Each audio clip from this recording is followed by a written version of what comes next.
Like, look at what Patrick Marleau did last night. He ties Richard. What was that? 544. 544. Yeah. Like Patrick Marleau and Rocket Richard. Like it's amazing because Patrick's such a low-key person. He's a very unassuming, but the complete opposite of what we remember from Rocket Richard. And obviously he played well before our times. Right. But you remember him as a fiery guy, the riots because he got suspended. Yeah. Where Marleau, he does the same fist pump out there he's done a fist pump 544 times. Yeah. The exact same fist pump. And that's about it. He smiles and goes to the bench and keeps playing. Yeah, and just keeps playing. But like that puck, or even if the next goal he scores to surpass him, like that, it's impressive, but I don't know if people realize because there's so many other things kind of going on. Yeah, I think you're right. We're literally witnessing NHL history. Something very special, but it's kind of like storyline 7.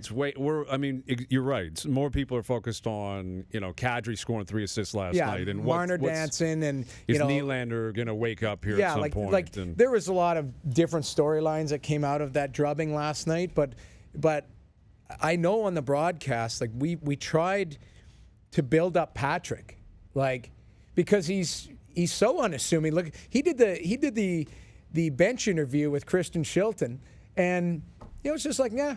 And she asked him something that kind of about himself, and he just deflected immediately. He is a lock Hall of Famer, yet because of his personality and the longevity, and I think the market he played in, there's going to be a debate. I don't think there should be. Right. I think he should go right in. I'm not convinced he's going to go in first ballot. Right. But I think he probably should.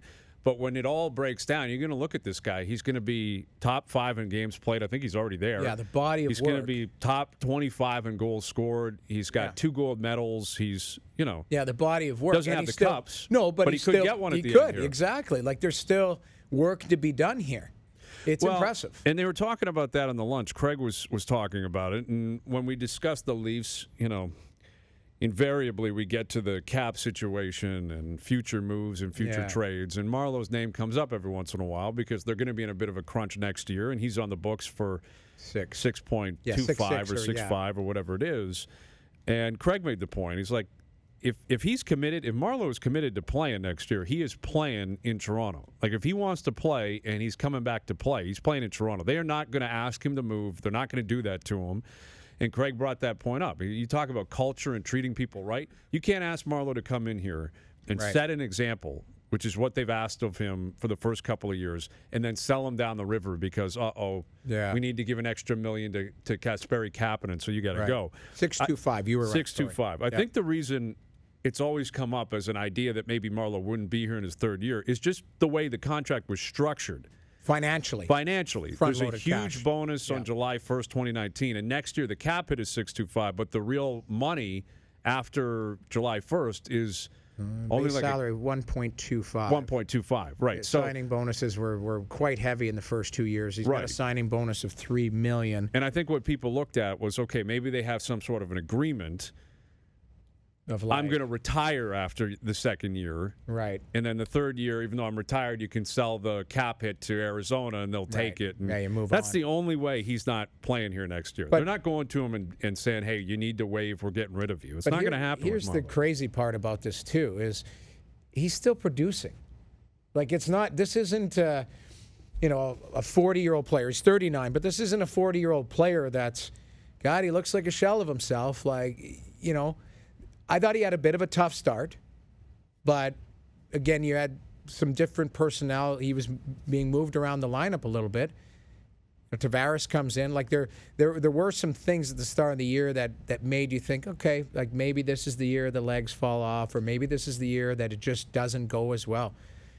But in Patrick Marleau fashion, consistency, quiet, just does his job, and I think at the end of the year, you're going to be 20-plus goals and just do what he does and be a terrific mentor for a lot of these young players that look up to him. Like, it's impressive. Like, he's got 9 goals already. Like, 9 goals. He's going to hit 20. He's going to hit 20. He's going to do it again. He'll hit 20, and he's going to play every single game. Yeah. And you know more or less what you're going to get out of him. Right. And he's going to give you 16, 17 minutes a night. That's that's the pillar of consistency. It's impressive. I'm just looking at a stat total right. 1,609 games. That is. I'm pretty sure that's already top 5. Yeah, I believe it is. And then playoff. He's got 111 playoff games. Yeah.